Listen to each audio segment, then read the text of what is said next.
Right guys, just a quick video for you today. I'm feeling pretty under the weather, so I'm going to put the American ammo crate and ration crate video off until I'm feeling a bit perkier. So today instead I'll just cover a couple of items that I've picked up recently that I'm quite happy with, just to show you some of the stuff that I've added to the collection.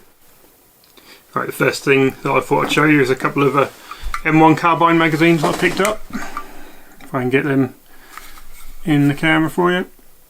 I need a few of these. I probably need another 4, maybe another 6 for my M1 carbine weapon, and just to have that with my M1 carbine, because I've got a couple. I've got an original M1 and a reproduction M1A1, so I need a few more of these, and to get hold of some actual inner ammunition put in them for displays. So that was a nice pickup, because even though they're a little thing, they're still quite expensive, so to get some in a job lot like I did with these, that's pretty handy.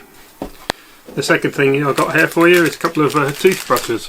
I found these in an antique shop in the local city a couple of days ago. Now they're old, see how well you can see them on the camera. They're old British toothbrushes of some sort. I don't know if they're military or just civilian, but for ages I've been trying to get hold of some American toothbrushes from the Second World War, which basically don't seem to exist in this country. I've seen some really nice reproduction ones in America, but I don't want to be trying to ship tiny things over from America. It's a bit of a pain.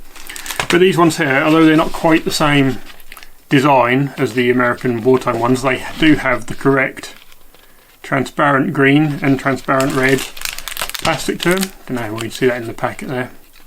So they're better than just a bamboo toothbrush or the white one that came with my reproduction wash roll, which really isn't that good. So these will do the job pretty well. I'll probably use them a lot until I can get hold of, if I ever manage to get hold of, a correct style toothbrush to go in my wash roll. Next up, we've got a couple of mess tins. Picked this one up at a show in September. It's pretty much in perfect condition, just had to give it a clean. The handle has got fairly big bend in it, so I'll probably bend that out at some point. That's a 1945 dated one, I believe. Yep, that's it. So I like to get hold of the original mess stuff. I'm starting to get quite a collection of it, so I was happy to get that. That was only about £12, which these have started going for stupid money in the UK, so I was quite happy to pay that. And then this one here was given to me by a friend. It's got an old name marking on the bottom of it. That's pretty corroded. So it's a much darker metal. This one is 42 dated, and I'll give it a clean. That is usable, it just doesn't look great. But what this one is perfect for is for the little Esbit stove when I'm using it. You can take the main plate and you can pop your Esbit stove inside there.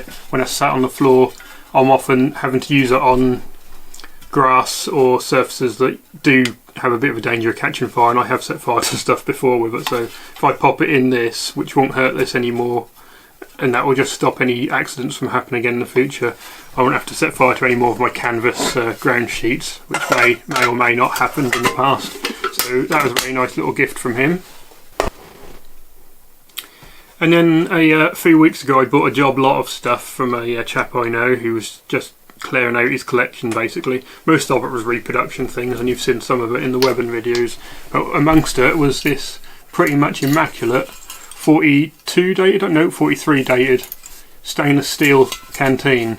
It's got a couple of dings in the front, just make it out on the camera there, but this is a really nice canteen. It's got the original cork inside it still, which is in brilliant condition. I've given it a clean out, had some lemon juice sitting in it for a few days to clear it up. So I'm really happy with this. That's much nicer than the aluminium ones, so I was always happy to get more of these, especially when they're just part of a job lot. The next item I picked up for display was these little set of ration kits.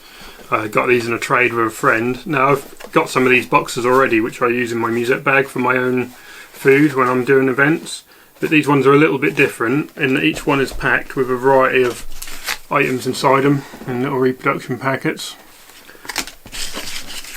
They're all different. They've even got a couple of tins that have been done up with just some packaging. Just a nice little display item if you're having a little mess area or a little foxhole display or anything like that. These are a really nice little addition. So I'm not going to actually use these for eating, although the stuff in them is usable. I'm just going to keep them all and use them for little displays, and I thought they were just a nice little item, so I was happy to grab them in a trade.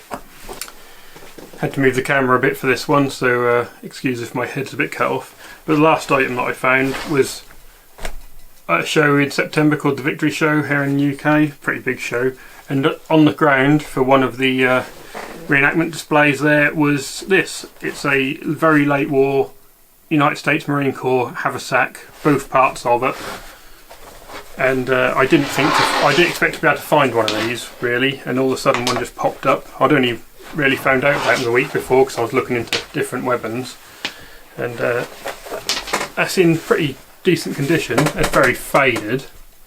The buckles had no end of corrosion and on them. They were basically all bright green, but as you can see,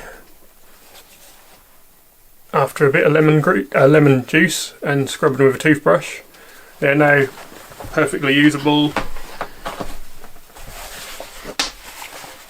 The bag as well, I don't know if you'd call that a bread bag or what you'd name that one off the top of my head.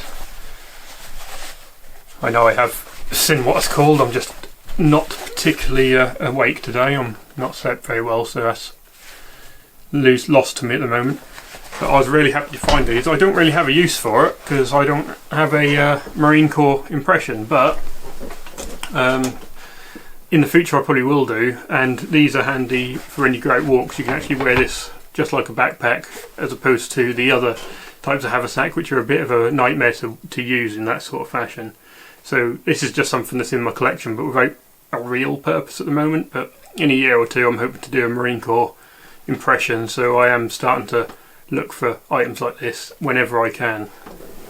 So that's all I've got for you today, guys. I'm sorry that's a bit of a jumbled up mess. I just thought I'd produce something for you as I'm not feeling up to doing a proper video today, but I want to go over some of the items that I got, and I'll probably start doing a quick what I got this month series or something similar to that from now on anyway, just to share with you guys what I've been getting and where I've been finding it maybe. And apart from that, I needed an excuse to test the new microphone because the sound quality was a bit rubbish previously with the camera's built-in mic, but now I've got one of these.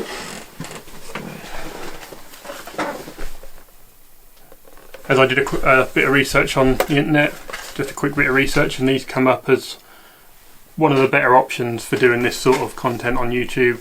There was another one very similar which I probably would have preferred, but I couldn't really find one of them available in a shop near me, whereas I was able to pick this up in the local photography shop when I went up the city the other day, so that's handy. Now hopefully that's cleared out a lot of the background noise and made my voice, as terrible as it is, a bit clearer for you. So, but more to the point, that will hopefully mean when we start doing displays again next year, because the season is done now basically in the UK for this year, it means next year I'll be able to take the camera out, take some footage for you, maybe do some videos on some bigger stuff that I can't do in here, Jeep stuff, things with the 50 cal and the bigger pieces of equipment, without having all of the wind noise in the background. So I'm quite looking forward to getting that done, and hopefully by that stage be a bit better at making the videos as well, so the quality of the content will be going on there. So thanks for having a look at this with us today, and I'll get a full video on the crates when I'm feeling a bit better for you. Okay, thanks a lot, see ya.